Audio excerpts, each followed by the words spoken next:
ઉપલેટામાં સોમનાથ મહાદેવ મંદિર ખાતે બ્રહ્મ સમાજ દ્વારા ઉપક્રમ સંસ્કાર મહોત્સવ યોજવામાં આવ્યો હતો. જનોઈ વિધિ, વિષ્ણુ પૂજન, ગાયત્રી તર્પણ સહિતના કાર્યક્રમનું આયોજન કરાયું છે. ઉપલેટામાં સમસ્ત બ્રહ્મ સમાજના પ્રમુખ તેમજ જિગ્નેશભાઈ વ્યાસ તથા ઉપલેટા નગરપાલિકાના ઉપપ્રમુખ જિજ્ઞાબેન વ્યાસ દ્વારા સંયુક્ત જણાવ્યું હતું કે શ્રાવણ માસની પવિત્ર પૂનમના પાવન અવસરે સમસ્ત બ્રહ્મ સમાજ ઉપલેટા દ્વારા ધાર્મિક અને વૈદિક પરંપરાને ઉજાગર કરતો સંસ્કાર મહોત્સવનું આયોજન કરાયું છે. ઉપક્રમ એ વૈદિક પરંપરામાં વિશેષ ધાર્મિક મહત્વ ધરાવતી વિધિ છે અને જનોઈ બદલાવવાની સાથે સંસ્કાર પરંપરાના પુનઃસ્મરણનું પર્વ માનવામાં આવે છે. આ ધાર્મિક કાર્યક્રમનું આયોજન તારીખ 27 ગુરુવારના રોજ સવારના 8 કલાકે ઉપલેટા ખાતે સોમનાથ મહાદેવ મંદિર અને મોજ નદીના કિનારે કરવામાં આવ્યું હતું. કાર્યક્રમમાં જનોઈ વિધિ, વિષ્ણુ પૂજન, ગાયત્રી તર્પણ તેમજ સહિતના વિવિધ શાસ્ત્રોક્ત ધાર્મિક કાર્યક્રમનું આયોજન કરવામાં આવ્યું હતું. ધાર્મિક કાર્યક્રમમાં ઉપકર્મ મહોત્સવના આચાર્ય શાસ્ત્રી સુધીરભાઈ પંડ્યા દ્વારા શાસ્ત્રોક્ત વિધિ સંપન્ન કરવામાં આવી હતી. પરંપરાગત ધોતી અને ઉપવસ્ત્ર ધારણ કરી વિધિમાં જોડાવનાર યજમાનો માટે જરૂરી વ્યવસ્થાઓ પણ આયોજકો દ્વારા કરવામાં આવી હતી. એ સમસ્ત બ્રહ્મ સમાજ ઉપલેટા દ્વારા સમાજના તમામ ભાઈઓને પરિવાર સાથે પવિત્ર ધાર્મિક પ્રસંગમાં ઉપસ્થિત રહ્યા હતા અને વૈદિક સંસ્કાર અને પરંપરા રીતે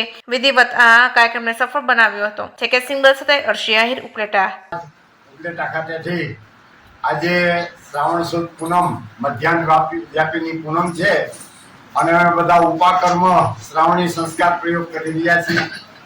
ઉપલેટા વિસ્તારના અનેક બ્રાહ્મણો આ શ્રાવણી ઉપાકર્મ સંસ્કારમાં ઉપસ્થિત છે.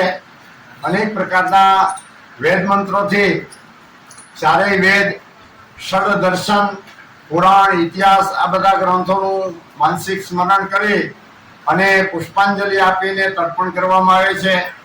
વર્ષ દરમિયાન અમારા કર્મકાંડની અંદર, પ્રવચનની અંદર નાના મોટા જે રસ્વ, દીર્ઘ, પ્લુત, અનુનાસિક, નાસિક આવા મંત્રના જે ઉચ્ચારણમાં દોષ થયેલા હોય એ દોષનું નિરાકરણ કરવા માટે અમે આજે અમારા આ યજુર્વેદને પુનઃ સત્વવિજ્ઞાન બનાવવા માટે આ ઉત્સર્ગ કર્મ કરી રહ્યા છીએ અને સોમનાથ મહાદેવના સાનિધ્યમાં વર્ષોની પરંપરાથી બ્રહ્મ સમાજના બધા મિત્રો અહીંયા આ તર્પણમાં સહયોગી બને છે.